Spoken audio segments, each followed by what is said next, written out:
신유가 임하는 5대 통로. 이사야 53장 1절에서 6절 말씀. 신유가 임하는 5대 통로. 어느 날 한 목사가 간암으로 사형 선고를 받았다. 병원에서는 암세포가 너무 퍼져 수술도 불가능하다고 하면서 아내에게 3일을 못 넘긴다고 임종을 준비하라고 했다. 그때 목사의 뇌리에 제일 먼저 평소에 여유가 없어 한 번도 제대로 놀아주지 못한 두 딸의 얼굴이 떠올랐다. 그 소식을 듣고 두 딸이 병원에 와 울면서 말했다. 아빠, 죽으면 안 돼요. 우리는 이제 어떻게 살아요? 아빠, 꼭 살아야 해요. 딸들이 서럽게 울자 지켜보던 목사 부부도 울었다. 그때 두 딸을 보며 목사가 꼭 살아야겠다는 소원과 의지가 생겨서 하나님께 간절히 기도했다. 현실을 바라보면 도저히 회복될 수 없었기에 절망감이 들었지만 한편으로는 그 현실이 최종 결론이 아님을 믿고 현실을 뛰어넘어 약속의 말씀을 붙들려고 할 때 갑자기 성경 말씀이 떠올랐다. 그가 찔림은 우리의 허물 때문이요 그가 상함은 우리의 죄악 때문이라. 그가 징계를 받음으로 우리는 평화를 누리고 그가 채찍에 맞음으로 우리는 나음을 받았도다. 그 말씀이 굳게 믿어져서 큰 소리로 그 말씀을 고백하려고 했지만 누군가가 입을 막고 있는 것처럼 입이 열리지 않았다. 한동안 영적 투쟁을 하다가 마침내 입술이 열려 이렇게 선포했다. 예수님이 채찍에 맞음으로 나는 나음을 입었다. 내 질병은 예수님이 가져가셨다. 그렇게 계속 수백 번을 선포하자 거짓말처럼 간암이 깨끗이 치유되었다. 살다 보면 가끔 약해질 때가 있다. 그때가 하나님의 능력이 임할 기회의 때다. 큰 병에 걸려도 탄식보다는 하나님께 기도하고 그 상황을 하나님과 함께하고 하나님께 더 가까워지는 기회로 삼으면 신유의 은혜 및 신유 이상의 은혜도 주어질 것이다. 신유의 은혜가 임하는 5대 통로가 있다. 그것이 무엇인가? 1. 주님의 멸시되심. 메시아는 이 땅에 와서 멸시당하는 모습을 보이셨다. 그 모습을 통해 하나님의 집요한 사랑을 깨닫는다. 하나님은 사랑하는 영혼을 집요하게 따라다니는 거룩한 스토커의 모습을 보이시다가 마침내 구원의 길을 확실히 열어주시기 위해 독생자 예수님을 이 땅에 태어나게 하셨다. 예수님도 사랑하는 영혼을 찾으시려고 하늘 영광을 버리시고 이 땅에 오셨다. 세상의 거절로 예수님은 비참한 모습으로 십자가를 지셨지만 그 십자가가 오히려 구원과 신유의 통로가 되었다. 죽는 길이 사는 길이고 손해를 보는 길이 이익을 얻는 길이다. 2. 주님의 대속하심. 주님의 고통은 우리를 위한 대속의 고통이었다. 신유는 예수님의 십자가 구원 사역의 일부분이다. 예수님이 채찍에 맞아 대가를 지불하심으로 구원과 평안과 자유와 신유의 문이 열렸다. 그 주님의 은혜를 생각하면서 범사에 감사하고 더욱 헌신하라. 가끔 보면 물에 빠진 사람을 구해주니까 오히려 보따리 내놓으라고 소리치는 사람이 있다. 그처럼 나의 보따리에 관심을 가지기보다 나를 구원하신 하나님의 은혜를 생각하고 죽도록 순종하라는 하나님의 명령을 따라 죽기까지 충성하라. 은혜를 아는 자에게 신유의 은혜도 더해진다. 3. 주님의 온유하심. 예수님은 그릇 행하는 양 같은 우리를 구원하시려고 죄를 담당한 온유하신 하나님의 어린 양이 되셨다. 복음이 온 인류에 영향을 미친 것은 예수님에게 총과 대포가 있어서가 아니라 온유한 사랑이 있었기 때문이다. 온유하면 회복과 축복의 길이 급속히 열린다.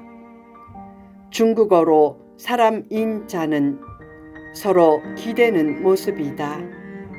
서로 기대하고 의지하고 만져주고 위로해주고 나누고 긍휼을 베풀어주면 내가 속한 공동체도 회복되고 나 자신도 회복된다. 강한 자가 이긴다는 것은 동물 세계의 논리다. 영적인 세계의 논리는 온유한 자가 이긴다는 것이다. 4. 주님의 부활하심. 예수님이 능욕당하고 채찍질 받고 십자가에 달리신 고난을 생각하면 마음이 아프지만 그 고난은 나의 구원과 부활 승리를 위해 꼭 필요한 고난이었다. 그 고난의 길을 먼저 가신 예수님은 내게도 십자가를 지라고 하신다. 십자가를 지지 않고는 예수님을 알 길도 없고 은혜를 체험할 길도 없고 삶에서 주어지는 부활의 역사를 체험할 길도 없다. 십자가를 기쁘게 지면 오히려 인생의 짐이 가벼워지지만 십자가를 지지 않으면 오히려 인생의 짐이 무거워진다. 십자가를 지는 삶은 행복과 기쁨과 보람과 능력의 원천이다. 십자가를 지는 삶은 모든 문제 해결의 원천이고 신유의 원천이다. 신유는 십자가를 진 사람에게 부활하신 예수님의 생명력이 나타나므로 부수적으로 하나님의 뜻을 따라 주어지는 것이다. 예수님 안에 거하려고 하고 예수님과 가까워지려고 할 때 신유의 능력은 자연히 커지고 현재의 건강이 지속되는 은혜도 주어진다.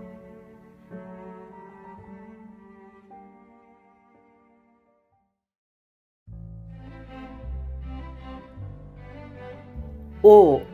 주님의 믿음 주심. 신유의 가장 효과적인 통로는 믿음이다. 그 믿음은 하나님이 주셔야 한다.